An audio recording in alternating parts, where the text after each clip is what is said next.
annagu haddaan Soomaalinahay naguma cusbo dimuqraadiyadda waa soo tijaabinay waa soo dhadhaminay markii aan xornimada qaadanay 1960 ilaa iyo 69 dimuqraadiyad dhab ah ayaa ka hirgashay Soomaaliya oo la oran karo waliba Afrika dimuqraadiyaddii ugu horeysay oo ugu bislayd bay ahayd waxaa jiray xisbiyo aad u madax bannaan dawladda hay'adaheeda aad iyo aad ay u kala madax bannaanayeen hadday tahay fulinta hadday tahay sharci dejinta iyo garsoorka sidoo kale waxaa jiray saxaafad aad iyo aad u madax bannaan waxaana runtii xusid mudan una baahan jiilka maanta jooga in la xasuusiyo in laga bilaabo 1960kii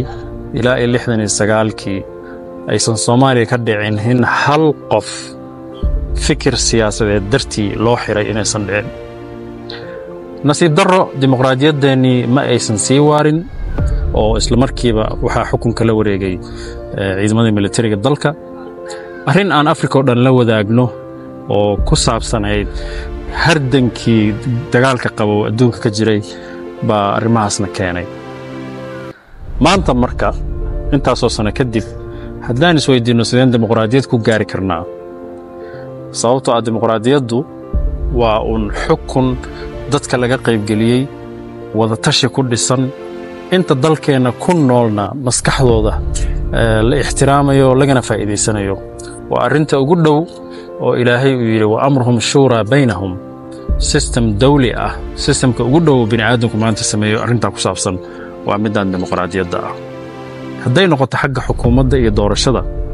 waxaan ku gaari karnaa horta nidaamkan qabaliga inaan ka baxno ogaada inta uu nidaamkan qabaliga jiro oo 4.5 iyo 275 oo hal formulo isku xirana intay jirto waa adag tahay inay dimuqraadiyad dhacdo sababtu maxay tahay intaan 4.5 isticmaalayno fariinteennu waxay tahay intii qabaa'ilka qaybsatay sanadkii 2000 ma ahane inta kale oo aan qaybtaas waxba ka helin xaq uma laha inay baarlamaan Soomaaliyeed fariistaan ilaahay idinku dhaashay arrinta arrinaan aqbali karna ma tahay haddii la yiraahdo hal mar kama bixi karnona waxaan anigu leeyahay 25 sano kadib in wali lagu jiro lagama bixi karo ama wali tijaabadii baa lagu jiraa arrintaasna arrin aqliga bini'aadamku uu soo dhaweynaya ma aha marka nidaamka qabaliga inaan ka baxno formulada 275 iyo 4.5 inaan ka baxno baan noqonaysa talaabada ugu horeysa arrinta kale ee muhiimka ah ayaa waxay tahay dimuqraadiyaddu ma aha doorashooyin kaliya iyo codayn kaliya ma waa dhaqan ku salaysan wada tashi iskuulka marka la joogo ardayda in lala tashado sida iskuulka loo maamulayo ganacsiga markaad joogtid in lala tashado shaqaalaha siday la tahay oo lagu horumarin karo xukuumadda iyo community-ga laftoodu ay aaminaan in aqligu bini'aadamku uu ku dhex jiro oo hal qof kaliya uusan waxba garanaynin ama kaliis uusan ku fillayn waxaan rajaynayaa inaan dhaqankaasna yeelanno